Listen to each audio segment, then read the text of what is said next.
"Don't talk," the black maid whispered urgently. The millionaire groom froze, confused by her sudden warning. He was moments away from saying, "I do," but the terror in her eyes made his heart race. Then she revealed what the bride had just done behind his back, and it changed the entire wedding in an instant. Stay with me until the end, because what happened next shocked every guest in that hall. Before we begin, don't forget to like this video, hit subscribe, and comment where you're watching from. Now, let's get started. The morning sun cast golden rays across the sprawling estate in Beverly Hills, where everything seemed perfect for what was supposed to be the wedding of the century. Crystal chandeliers hung from every archway, white roses adorned each marble column, and the scent of expensive perfume mixed with fresh gardenias filled the air. This wasn't just any wedding. This was the union of Marcus Wellington, heir to a tech empire worth $3 billion, and Victoria Ashford, socialite daughter of old money aristocrats. But perfection, as we all know, can be deceiving. Grace Mitchell had been working in the Wellington mansion for 6 years. She moved through the grand halls like a shadow, invisible to most, but seeing everything. Her dark skin had weathered years of being overlooked, dismissed, treated as part of the furniture by people who lived in a world she could never enter. But Grace was observant. She noticed things others missed, small details that painted bigger pictures. This morning felt different from the moment she arrived at 5:30 to help with wedding preparations. Something electric hung in the air, something that made her stomach twist with unease. The bride's suite buzzed with activity. Hairstylists, makeup artists, photographers, and bridesmaids fluttered around Victoria like moths to a flame. But Grace caught glimpses of something else. Hushed phone calls, nervous glances, secret smiles that didn't match the joy of a bride on her wedding day. Victoria Ashford was stunning. There was no denying that. Platinum blonde hair fell in perfect waves past her shoulders. Her blue eyes sparkled like sapphires, and her smile could light up any room she entered. She had grown up in Manhattan penthouses and Swiss boarding schools, spoke 4 languages fluently, and could navigate high society with the grace of a swan. On paper, she was everything Marcus Wellington needed in a wife. But Grace had learned long ago that what appeared on paper rarely told the whole story. Marcus Wellington was different from most wealthy men Grace had encountered. At 28, he had taken his father's tech company and doubled its value in just 3 years. But unlike others in his social circle, he remembered people's names. He asked Grace about her daughter's college applications. He made sure the staff received Christmas bonuses and health benefits. When Grace's mother had been hospitalized last year, Marcus personally covered the medical bills without being asked. He was kind in a world that often rewarded cruelty, generous in a world that celebrated greed. And today, he was about to marry a woman who Grace suspected didn't deserve him. The first red flag had appeared 3 months ago during a dinner party. Grace was serving champagne when she overheard Victoria on the phone in the library. The conversation was brief but chilling. "The prenup is ironclad," Victoria had whispered. "But accidents happen all the time. Rich men die young from stress, you know. Heart attacks, car crashes, mysterious illnesses. Then everything goes to the grieving widow." Grace had dismissed it as dark humor between friends. Wealthy people often joked about things that would horrify normal folks, but similar conversations kept happening. Always in whispers, always when Victoria thought no one was listening, always with the same mysterious person on the other end of the line. 2 weeks ago, Grace had been cleaning the guest bathroom when Victoria entered, not realizing anyone was there. She immediately dialed a number and spoke in hushed tones. "The life insurance policy is finalized. $20 million. And I found the perfect person for the job. Someone with access to the house. Someone invisible. It'll look completely natural." Grace had held her breath behind the marble counter, praying Victoria wouldn't discover her hiding place. Now, on this perfect wedding morning, all those puzzle pieces were forming a terrifying picture. Grace moved through her duties mechanically, arranging flowers, setting up chairs, ensuring every detail was flawless. But her mind raced with possibilities. Was she overreacting? Maybe Victoria's conversations were about something else entirely. Maybe Grace had misunderstood, but deep in her heart, she knew better. Years of being invisible had taught her to read between the lines, to catch the truths people thought no one would notice. The ceremony was set to begin at 4 o'clock. 300 guests had traveled from around the world to witness this union. Politicians, celebrities, business moguls, and social elites filled the pristine white chairs, arranged in perfect rows across the manicured lawn. A string quartet played classical music, while servers in crisp uniforms offered champagne and hors d'oeuvres. Marcus stood at the altar looking handsome in his custom-tailored tuxedo, but Grace could see the nervousness in his eyes. He fidgeted with his cufflinks and kept glancing toward the house where Victoria was making her final preparations. He loved her. That much was obvious. The way his face lit up when she entered a room, the way he listened to her every word, the way he planned surprise trips to Paris just to see her smile. But love could be blind, and Grace feared Marcus couldn't see what was right in front of him. At 3:30, Victoria emerged from the house in her wedding gown, and even Grace had to admit she looked breathtaking. The dress was a masterpiece of French lace and silk, with a train that flowed behind her like liquid moonlight. Diamonds sparkled at her throat and ears, catching the afternoon sun and throwing rainbows across the lawn. She was every inch the perfect bride, except for the cold calculation Grace could see in her eyes when she thought no one was watching. The processional began. Bridesmaids in soft pink gowns walked down the rose-petal-scattered aisle. Victoria's father, distinguished and proud, prepared to escort his daughter to her new life. The string quartet transitioned into the wedding march. 300 guests rose to their feet in anticipation. But Grace couldn't shake the feeling that she was watching the opening act of a tragedy, not a celebration.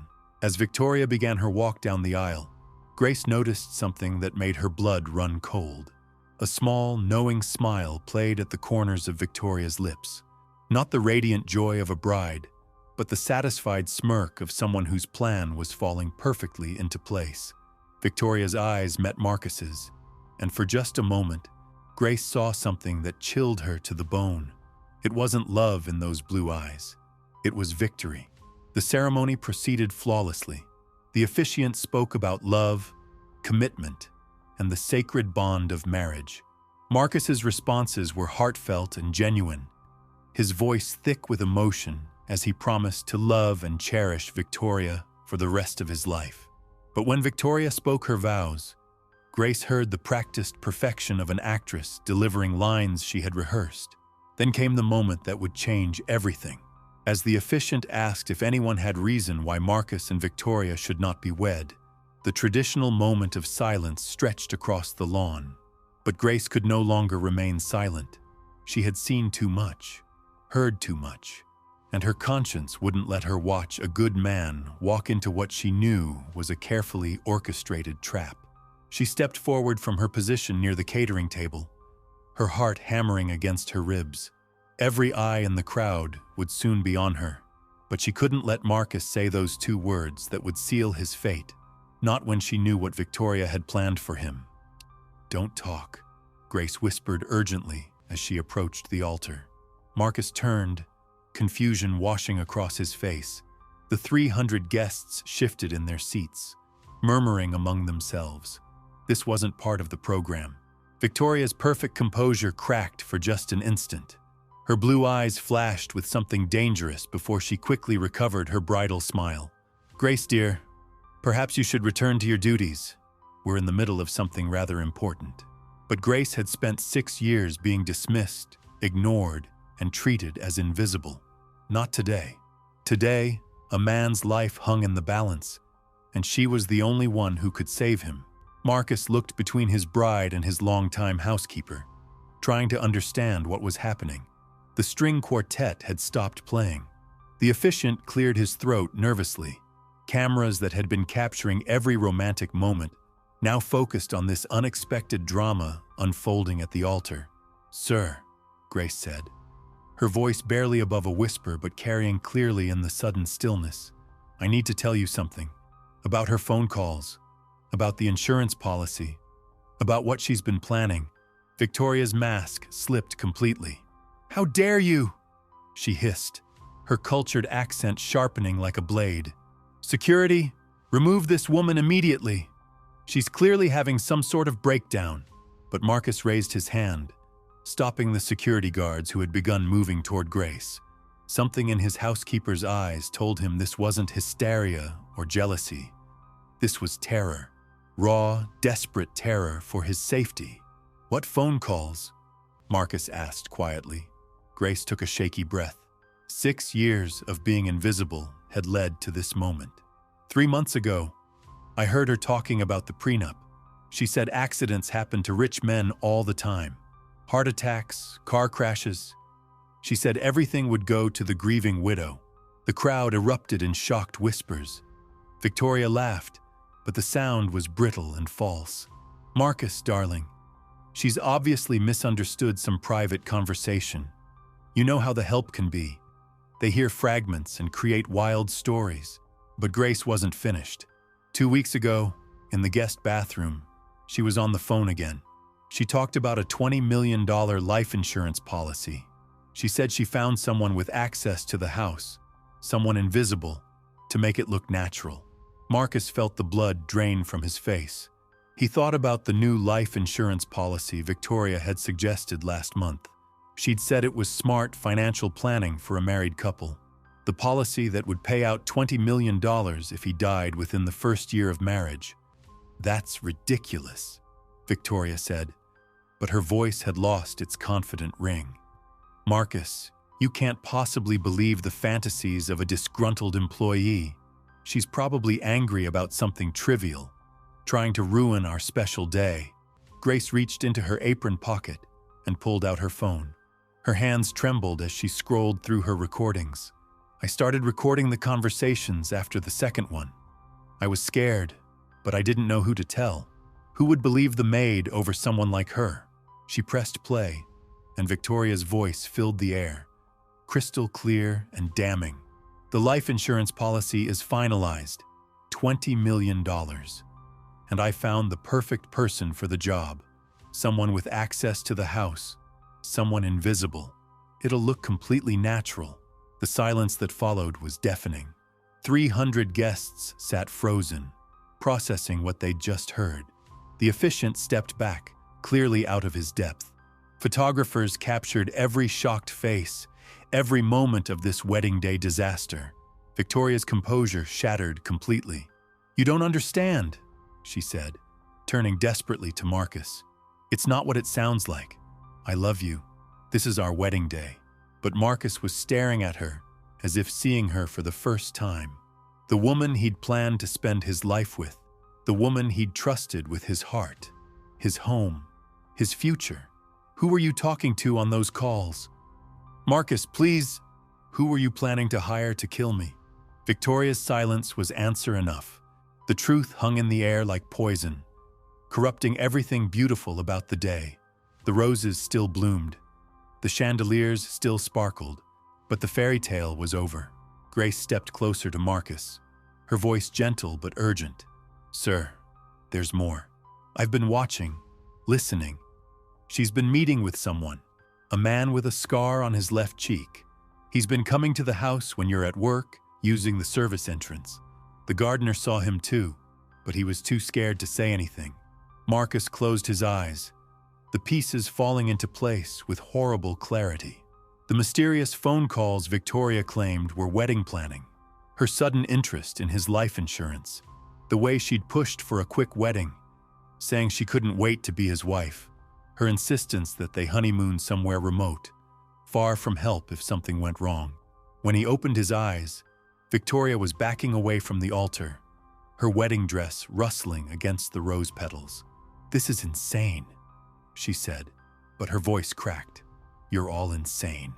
Marcus, after everything we've shared, everything we've built together, you're going to believe her over me. I'm going to believe the evidence, Marcus said quietly. He turned to his security team. Detain her. Call the police and find this man with the scar." Victoria made a desperate run for it, her wedding dress billowing behind her like the wings of some fallen angel. But security was faster. They caught her before she reached the house, her struggles causing her perfect hair to tumble loose, her makeup smearing with tears of rage and desperation. The 300 guests sat in stunned silence as police sirens wailed in the distance. Grace stood beside Marcus, her entire body shaking with the aftermath of adrenaline and fear. She'd done it. She'd saved him. But at what cost to herself? Marcus turned to her, his eyes filled with gratitude and something deeper. "Grace, you saved my life.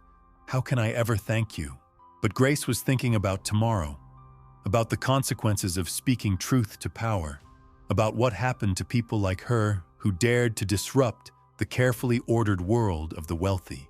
Victoria might be caught, but she had friends, family, connections, people who wouldn't forget that a maid had brought down one of their own. The fairy tale wedding had become a crime scene, and Grace Mitchell, the invisible woman who cleaned the mansion and served the champagne, had become the most important witness in what would surely be the trial of the century.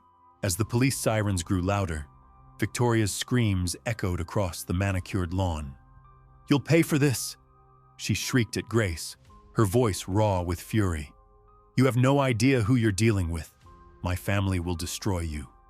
But her threats fell on deaf ears as officers placed her in handcuffs, reading her rights while 300 stunned wedding guests watched in horrified fascination.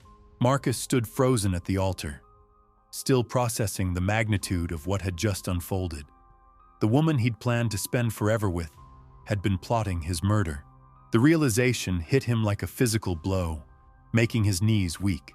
Grace noticed his distress and gently guided him to a nearby chair. "Breathe, sir," she said softly. "Just breathe. It's over now." But Grace knew it wasn't over, not by a long shot.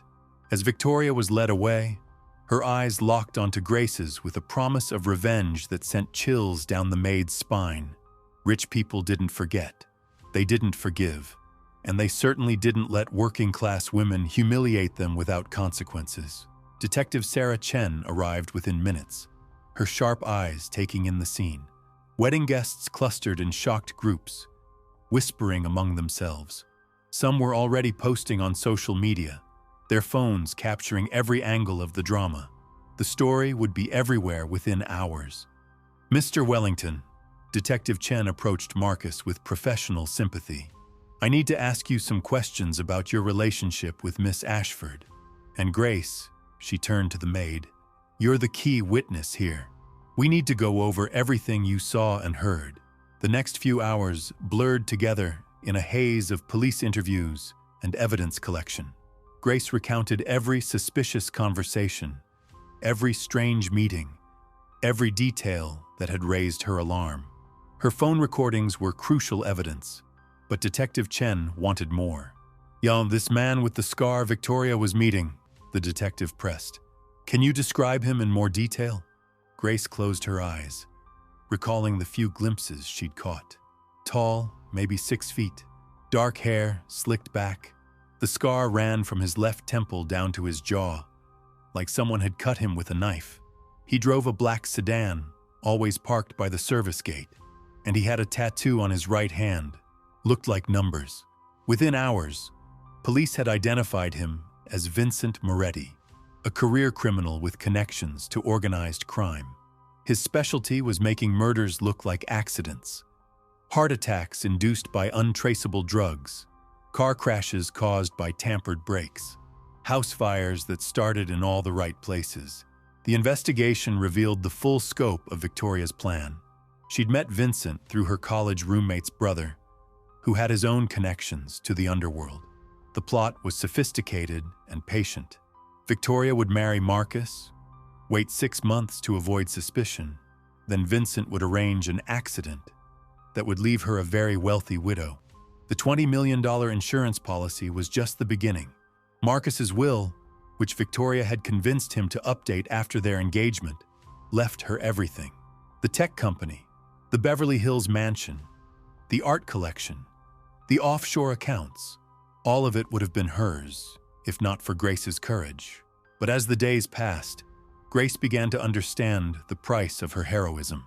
The story exploded across every news outlet. Maid saves millionaire from Black Widow bride. Photos of Grace were splashed across tabloid covers without her permission. Reporters camped outside her modest apartment, shouting questions whenever she appeared. The media narrative was complicated. Some painted Grace as a hero, a working-class woman who risked everything to save her employer. Others questioned her motives. Why hadn't she gone to police sooner? Was she looking for a reward? Had she been planning this exposure to gain attention? Victoria's family launched their own campaign from their Park Avenue penthouse. They hired the best lawyers money could buy and began systematically attacking Grace's credibility. They dug into her past, highlighting every late rent payment, every speeding ticket, every imperfection they could find.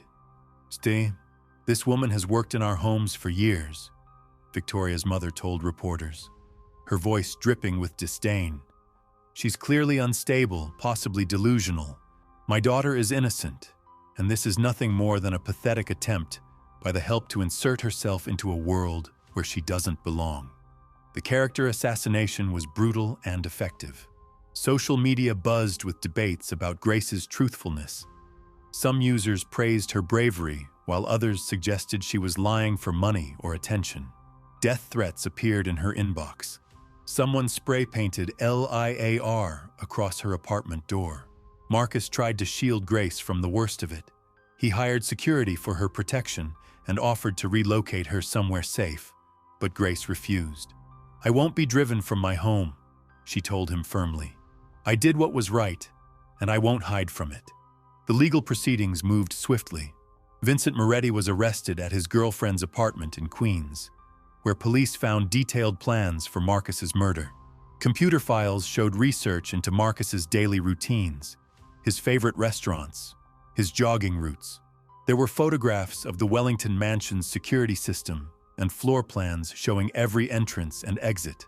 Most damning was a recorded phone conversation between Victoria and Vincent, discussing payment schedules and timing. Victoria's voice was clear and unmistakable as she discussed the best methods for making the murder look accidental. The trial began 3 months later, and the courthouse became a circus. Victoria's family packed the gallery, their designer clothes and cold stares creating an intimidating presence. They whispered among themselves, pointing at Grace and making no effort to hide their hostility. Grace took the witness stand on a Tuesday morning, her hands trembling as she placed them on the Bible. She'd never been in a courtroom before, never faced such scrutiny. Victoria's defense attorney was a shark in an expensive suit, and he circled Grace like she was bleeding in the water. "Miss Mitchell," he began, his voice smooth as silk, "you claim to have overheard these conversations, but isn't it true that you were eavesdropping on private moments? Isn't it true that you regularly invaded my client's privacy?" Grace lifted her chin, meeting his gaze directly. "I was doing my job, sir. Cleaning the house. I couldn't help what I heard. Couldn't help it. Or were you deliberately listening in, hoping to find something you could use against a woman who had everything you never would?" The question stung because it touched on something Grace had wrestled with herself. Had jealousy played a role in her suspicions? Had she wanted to believe the worst about Victoria because of their different circumstances? But then she remembered Marcus's kind face, his genuine concern for others, his generosity to people like her who society often overlooked. She remembered Victoria's cold eyes and calculating smile. She remembered the fear in her gut every time she heard those whispered phone calls. "No, sir," Grace said firmly. "I was scared for Mr. Wellington's safety. That's all." The prosecutor played the recorded phone calls again, Victoria's voice filling the silent courtroom. The jury listened intently as she discussed insurance policies and finding someone invisible to do the job. When Vincent Moretti's voice joined the conversation, discussing methods and payment, several jurors visibly recoiled. Victoria's defense crumbled piece by piece. Her lawyers tried to claim entrapment, coercion, even temporary insanity, but the evidence was overwhelming. The recorded conversations, Vincent's detailed murder plans, the insurance policy taken out just weeks before the wedding. The timeline painted a clear picture of premeditation. The jury deliberated for less than 4 hours. When they returned, their faces were grim. "Guilty on all counts," the foreman announced. Victoria's composure finally shattered completely. She screamed at the jury, at the judge, at Grace sitting in the gallery. "This is all her fault," she shrieked as bailiffs restrained her. "That woman destroyed my life." But Grace felt no satisfaction in Victoria's downfall. She'd prevented a murder, saved a good man's life, but the cost had been enormous. Her own life had been turned upside down, her privacy destroyed, her safety compromised. The wealthy world she'd served faithfully for years had turned against her with vicious efficiency. Marcus approached her outside the courthouse after the verdict. "Grace, I owe you everything. Name anything you want, and it's yours." Grace looked at him, this kind man who'd been hours away from marrying his would-be killer. "I don't want anything, sir. I just want my quiet life back." But they both knew that was impossible now. Grace Mitchell, the invisible maid who cleaned in silence and served without complaint, had become one of the most famous people in America. Her act of courage had saved a life, but forever changed her own. The story was far from over, and the consequences of speaking truth to power were just beginning to unfold. The months following Victoria's conviction brought changes Grace never could have anticipated. The media attention slowly faded, but the ripple effects of that fateful wedding day continued to reshape both their lives in profound ways. Marcus threw himself into transforming his business practices. The near-death experience had given him a new perspective on wealth and responsibility. He established the Wellington Foundation, dedicated to supporting domestic workers' rights and providing legal aid for those who witnessed crimes but feared retaliation. Grace became the foundation's first board member, though she insisted on working behind the scenes. "Luda, you saved my life," Marcus told her during one of their monthly foundation meetings. "Now let me help save others who might find themselves in your position." The foundation's first major case involved a hotel housekeeper in Miami who'd overheard guests planning a kidnapping. Like Grace, she'd been afraid to come forward, knowing her word would carry little weight against wealthy criminals. The foundation provided her with legal representation and protection, ensuring her testimony could be heard safely. But Grace's newfound visibility came with unexpected challenges. Publishers offered her book deals worth hundreds of thousands of dollars. Television producers wanted to turn her story into a movie. Speaking agencies promised lucrative contracts for her to share her experience at conferences and corporate events. Grace turned down most offers, but she accepted select speaking engagements at community colleges and worker advocacy groups. Her message was always the same: trust your instincts, speak up when you witness wrongdoing, and remember that everyone deserves safety regardless of their social status. During one such speaking engagement at a community center in Detroit, a young woman approached Grace afterward. "My name is Carmen," she said quietly. "I clean houses for rich families, and I've been seeing things. Strange meetings, hushed phone calls. But I'm scared to say anything because who's going to believe me?" Grace spent an hour talking with Carmen, sharing resources and connecting her with the Foundation's legal team. Stories like Carmen's arrived weekly through the Foundation's hotline. Domestic workers, gardeners, drivers, and security guards who'd witnessed crimes but felt powerless to report them. The Foundation's impact grew steadily. They helped expose a money laundering scheme in Chicago, prevented a corporate embezzlement in Seattle, and assisted in solving a cold case murder in Phoenix. All because invisible workers finally had a voice and protection when they spoke truth to power. Victoria, meanwhile, was serving her 25-year sentence at Bedford Hills Correctional Facility. The woman who'd once lived in Manhattan penthouses now shared a small cell with a drug dealer named Rosa. Her appeals had been denied. Her family's fortune couldn't buy her freedom, and the reality of her situation had finally sunk in. Grace received letters from Victoria periodically, forwarded through Marcus's legal team. The early letters were filled with rage and threats, but as months passed, the tone shifted. Victoria began acknowledging her crimes, expressing what seemed like genuine remorse for the pain she'd caused. In her latest letter, Victoria wrote, "I know you'll probably never forgive me, and I don't expect you to. But I need you to know that prison has given me time to think about who I became. The woman who planned to murder Marcus wasn't who I started out to be. Greed and entitlement poisoned everything good in me. You saved his life, but maybe you saved my soul too by stopping me before I became a killer." Grace wasn't sure she believed Victoria's transformation was genuine, but she found herself hoping it might be. Everyone deserved a chance at redemption, even those who'd fallen furthest from Grace. The one-year anniversary of the wedding that never was arrived on a crisp October morning.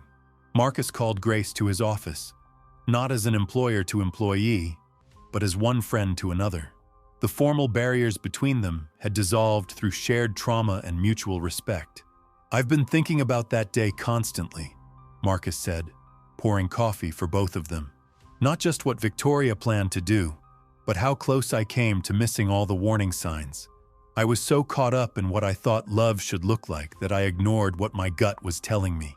Grace nodded thoughtfully. "Sometimes we see what we want to see instead of what's really there. But that doesn't make you foolish, sir. It makes you human." "Grace, you've got to stop calling me sir. We've been through too much together for that formality." She smiled, but old habits died hard. "I'll try, Mr. Wellington." "Marcus." "I'll try, Marcus." Their conversation was interrupted by Marcus's assistant, who announced that Detective Chen had arrived with an update on the case. The detective entered with news that would once again change everything. "We've arrested Victoria's cousin, Amanda Ashford," Detective Chen announced. "Turns out she was the mastermind behind the whole operation. Victoria was just the face of the plan." The revelation hit like a thunderbolt. Amanda had been one of Victoria's bridesmaids, a quiet woman who'd seemed genuinely shocked by the wedding day revelations. But the investigation had uncovered encrypted messages between the cousins revealing Amanda's role as the true architect of the murder plot. "Amanda was drowning in gambling debts," Detective Chen explained. "She owed money to some very dangerous people. The plan was for Victoria to inherit everything. Then Amanda would slowly siphon off millions through fake investment schemes and shell companies. Victoria would get to live the wealthy widow lifestyle, and Amanda would pay off her debts and disappear." Grace felt a chill run down her spine. She'd served champagne to Amanda dozens of times, smiled politely at her small talk, never suspecting the woman was calculating how to divide up Marcus's fortune after his murder. "There's more," Detective Chen continued. "Amanda had backup plans if the original scheme failed. She'd already arranged for Vincent Moretti to target other wealthy men in Marcus's social circle. This wasn't just about one murder. It was going to be a systematic elimination of rich husbands across the city." Grace Mitchell's courage that day didn't just save one life. It exposed a criminal network that would have claimed dozens of victims. Her willingness to speak up when it mattered most proved that heroes don't always wear capes. Sometimes they wear aprons and carry cleaning supplies. Sometimes they're the invisible people society overlooks, but who see everything that matters. Grace's story reminds us that doing the right thing isn't always easy, but it's always worth it. Because in the end, one person's bravery can change everything.